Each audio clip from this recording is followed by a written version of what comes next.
What's up, everyone? Welcome back to another review, and this time we're taking a look at Harry Potter and the Sorcerer's Stone, directed by Chris Columbus. The film is based off the 1997 J.K. Rowling novel of the same name. The film stars an ensemble cast that includes Daniel Radcliffe, Rupert Grint, Emma Watson, Richard Harris, Alan Rickman, Robbie Coltrane, and Maggie Smith. The plot of this movie is fairly simple. It follows Harry's first year at Hogwarts University, where he hones his skills at becoming a wizard, while also unraveling the mystery of this mysterious Sorcerer's Stone and a man who seeks to possess it by the name of Voldemort. So yeah, that is the overall story of Harry Potter and the Sorcerer's Stone. Let's talk about this movie as quickly as possible. Okay, so growing up as a kid, I was never really into the Harry Potter movies or the books. They just never really appealed to me. I do have memories of watching this first movie. I may have seen it maybe 3, 4 times when it first came out, and then I just never cared to want to watch it again. Nor did I ever care to want to invest in this franchise, mainly because it just wasn't for me. I don't remember hating this first movie, but at the same time, it didn't really leave much of an impression on me, especially since months after this thing got released, the very first Spider-Man movie came out in the year 2002, and at that time, I was more into the superhero genre than I was into wizardry and stuff like that. So I basically just let the Harry Potter franchise pass me by because I just had zero to little interest in it to want to invest any time or effort into wanting to watch these films. Now, fast forward a good 24 years later, now that I'm a 36-year-old adult, you know what? Why not go back to these? Why not finally give these movies a chance and see if I even will like them? So that's basically my history with the Harry Potter franchise. I'm just not a fan. I don't hate them. I don't have any ill will towards them. They just weren't for me when I was growing up as a kid. But with all that out of the way, how do I feel about this first movie, which is a more or less faithful adaptation of J.K. Rowling's first novel? Listen, like I said, I have no history with the books, so I don't know how accurate it really is. But rewatching this as a movie, with hindsight, I'm not gonna lie, I kind of enjoyed the first Harry Potter movie. I thought this was actually really, really solid looking back on it with adult eyes.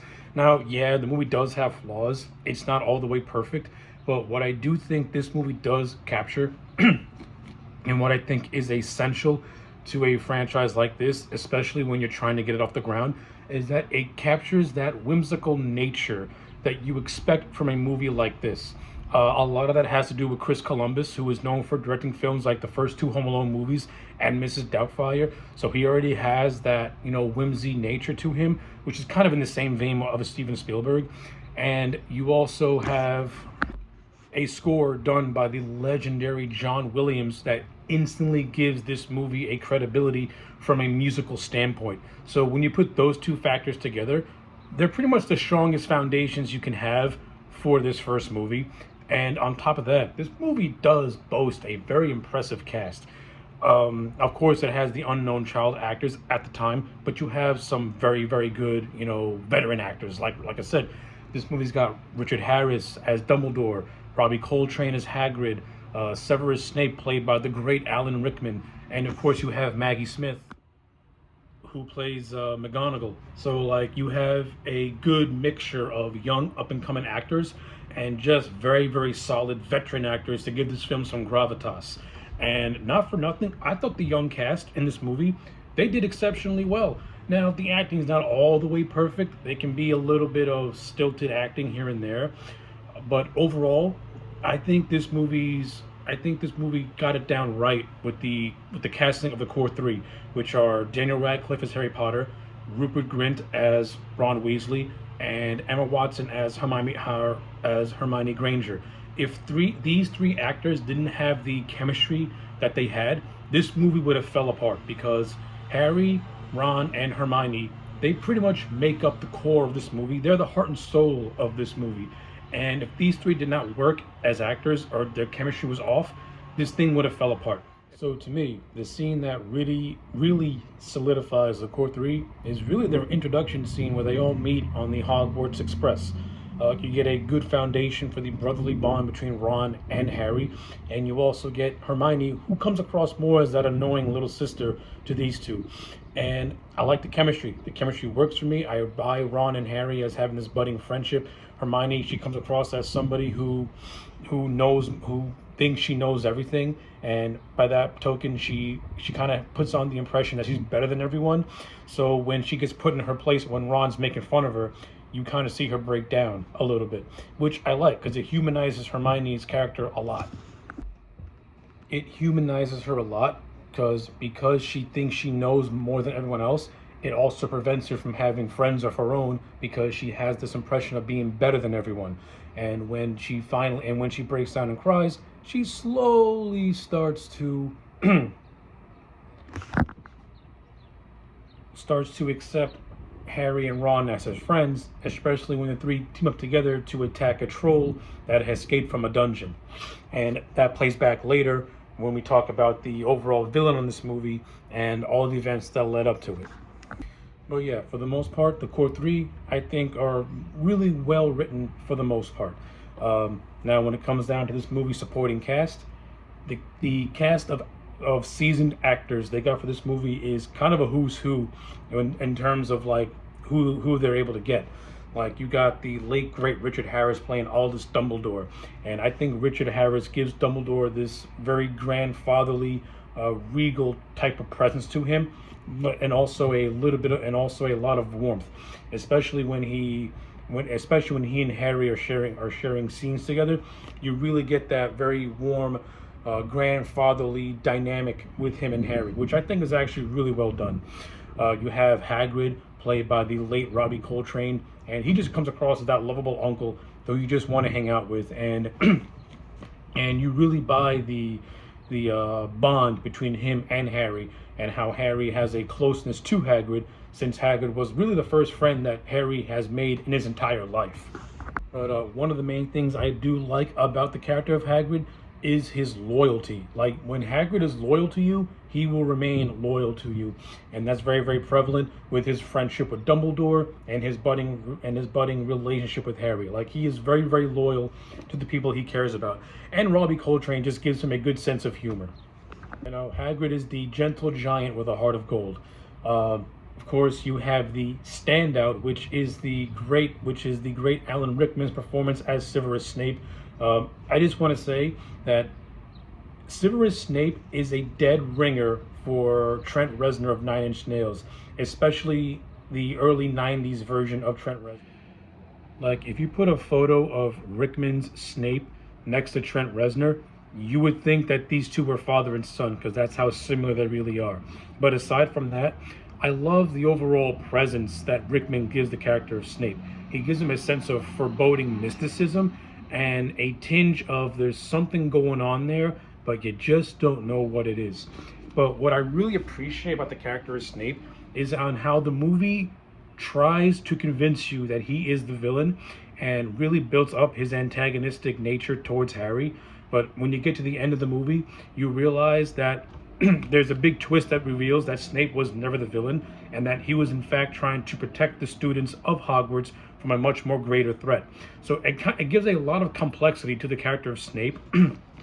But what I really appreciate about it is how Rickman never plays Snape in this first movie as playing his cards. Like, he always keeps things very, very close to the vest, and he never breaks that stoic nature of his. Like, Snape never breaks down into an emotional anything. He continues that stoicism, and that just adds that extra layer of, what is this guy really about? Like, what's his end game? Like, what is he? Like, I think this first movie did a fantastic job at establishing the character of Snape and the complexities of him, where he's not the bad guy you think he is, but he's also not quite a good guy either. Like, there's something there that you want to know more about. And the fact that he has extra hostility towards Harry also makes him more interesting. Like kind of makes you wonder what does Snape have a connection to the Potter family? Like, what's going on there? Like, it's stuff you want to know. Like I said, never seen the books, never read the books, never seen all the movies, so I really don't know. And you have Maggie Smith as Miss McGonagall. I think Maggie Smith is kind of sort of underutilized a little bit in this movie. I would have developed more of a grandmotherly bond with her and Harry, but in the scenes that she is in, you kind of get a small little hint of stuff like that. But the movie doesn't really fully expand upon it. A little doesn't really fully expand upon it. At least to me, I don't think it does. But I do like Maggie Smith's presence in this movie. She gives it just another extra layer of quality. Uh, some other bullet points that I do like about the film. I love this movie's production values. Like, this is a beautiful looking movie from a cinematography standpoint, from a production standpoint. Like, Chris Columbus and his team did a fantastic job at creating the wizarding world. Like, it has a very distinct, very whimsical quality to it, and it really does feel like its own universe. And the attention to detail for a lot of these places is magnificent, especially when Hagrid introduces Harry to this wizard alleyway. I can't remember what the name of the place was. Dorian Alley, Reed and Alley, something like that. But it's a place where wizards go to buy their spell books and wands and stuff like that. And I love the setup. I love the design of it. I love the look of the Hogwarts school. It has a very like Wizard of Oz type of feel to it. But also has its own distinction and uniqueness. Like, it looks really really cool, and I like the workings of the school. How it really does act like a school where everyone's divided up in their own separate dormitories with their own teams, like Gryffindor, Slytherin, and stuff like that.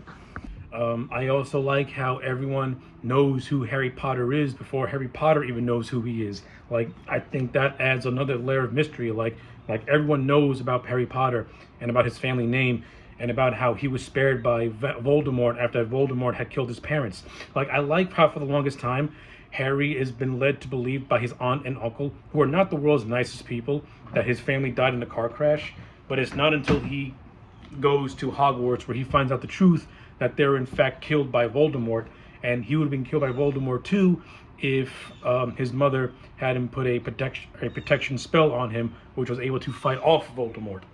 Like, I like how this first movie sets up that Harry and Voldemort are going to be forever rivals before Harry even knew what Hogwarts or Voldemort even were. They are enemies before they even knew each other, which I think is a nice little detail that the story adds. So the production designs and certain aspects of the story I think are really really good.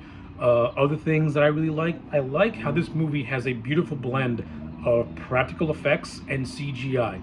Now remember, this movie was released in the year 2001, so that means it was shot between 1990 and the year 2000. So excuse me. So back then, the digital effects were not as refined as they are now, but by the decade that it was made, it looks good. Like, I think the CGI in this movie does relatively hold up, and a lot of that is because Chris Columbus was smart enough to use practical effects, and he had a talented cinematographer in John Seal that was able to hide the imperfections of the CGI and really make it and only enhance it when needed to.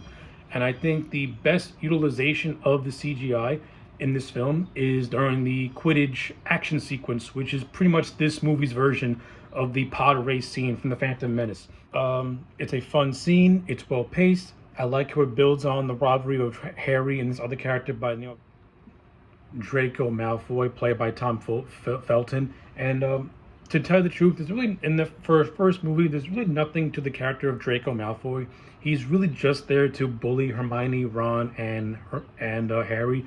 And for what it is, it's fine. Like, to me, there's really no complexity to the character of Draco. He's really just that typical school bully who picks on our three protagonists. Like, he talks a big game, thinks he's all that, and then when he and Harry go into this forest that is forbidden, he's the first one to run away at the slight of danger, especially when Voldemort attacks him and Harry.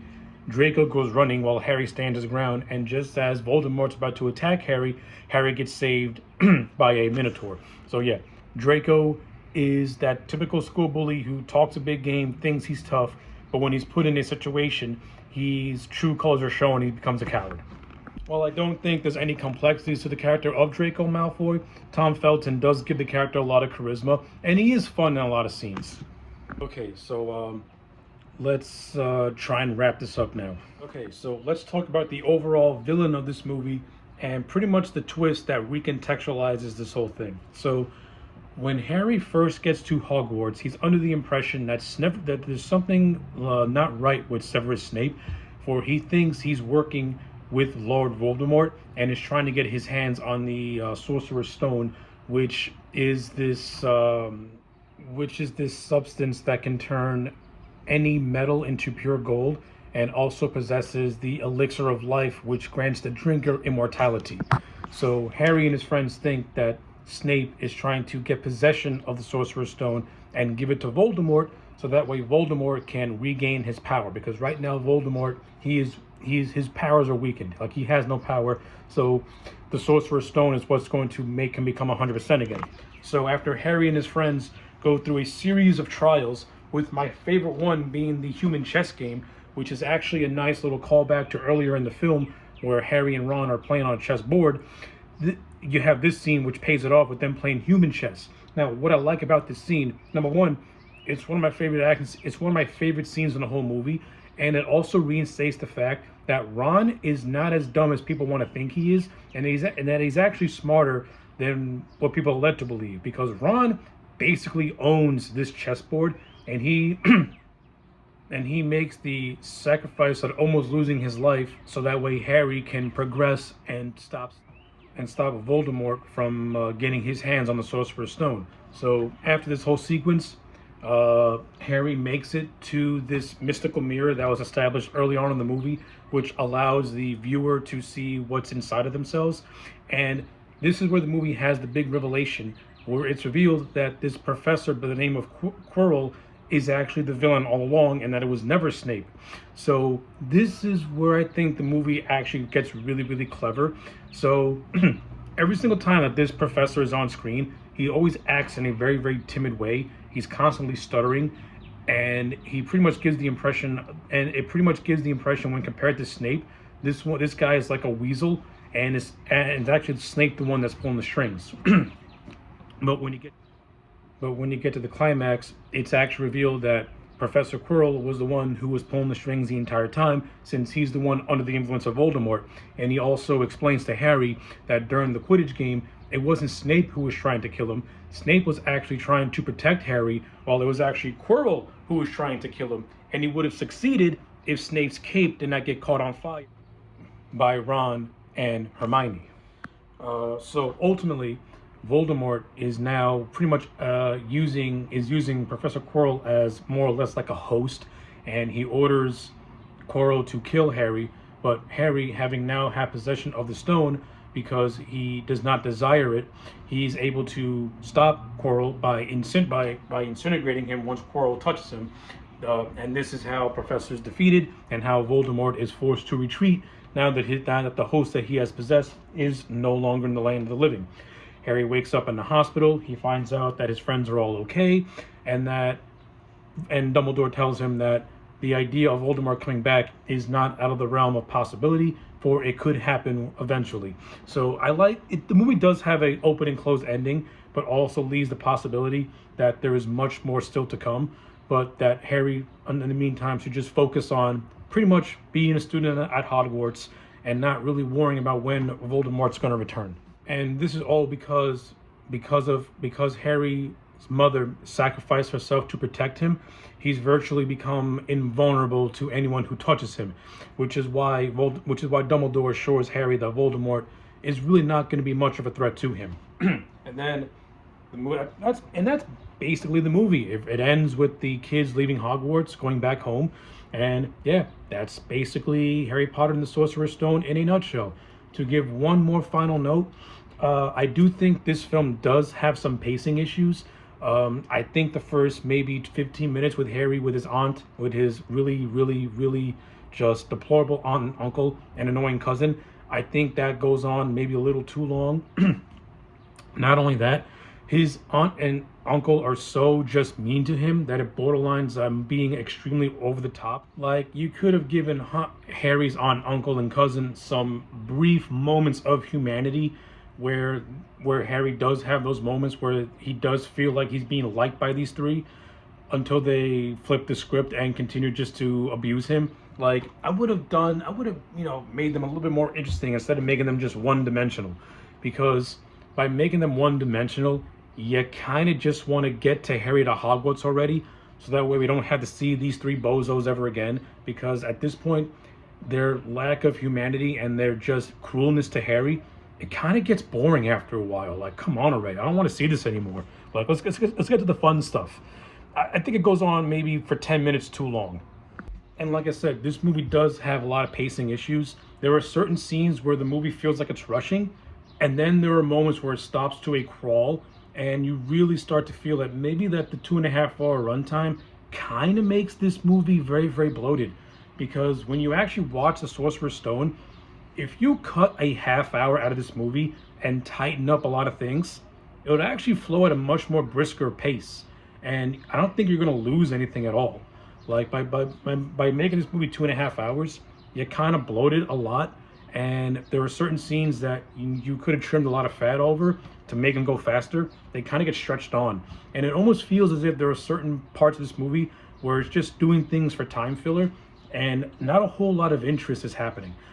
Of course, this movie also has a very, very bloated cast, so you're trying to give as many people as much screen time as humanly possible, and that can also cause a little bit of and that can also affect the pacing of a movie as well, because you're trying to give too many faces screen time. But evidently, when all is said and done, I still thoroughly enjoyed The Sorcerer's Stone. Watching it back now 24 years later, it's still a very whimsical, fun movie. Like, the movie is good for what it has to offer, and as laying the foundation for what has become one of the biggest media franchises of all time, not a bad way to start off. Not a bad way to start off at all. So, with all that being said, I'm going to give Harry Potter and the Sorcerer's Stone. Initially, I was going to give it a 7 out of 10, but the more I talked about it and the more I was able to flesh out the things I liked and disliked, there's actually more I liked than I did not like, which is why my final grade is going to be a solid 8 out of 10. I ended up liking this movie more than I thought I would, and that's a huge compliment for someone who's not really into this franchise. So yeah, those are my thoughts on Harry Potter and the Sorcerer's Stone. Let me know yours in the comment sections down below. Like the video and subscribe, and I will check you back next time for more.